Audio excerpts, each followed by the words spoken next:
Welcome everyone, I would like to show you how to close out of apps on your iPad Pro without the home button. So this tutorial works whether you have a home button iPad Pro or even if you don't have a home button iPad Pro, the process is the exact same. So all you do is you get one of your fingers and you just want to swipe up from the bottom of the iPad and you want to swipe up to around the middle. So you want to swipe up and once you're there you want to release. So swipe up and release and you can see you'll be brought to the home screen. So just like that.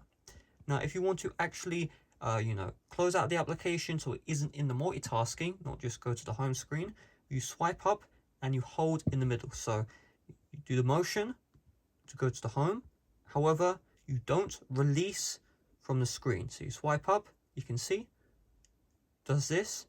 And then once you're in the middle here, also, you release. So you'll get used to the motion, slide up and then release. So instead of doing it quickly like that, this is a flick, you do a slide up, release, and then you can see you're brought to the multitasking. And then from here, what you do is just slide up like so on the application you want to close. And just like that, the application is now closed. So that's all there is to it. Thanks for watching. See you guys later. Bye bye.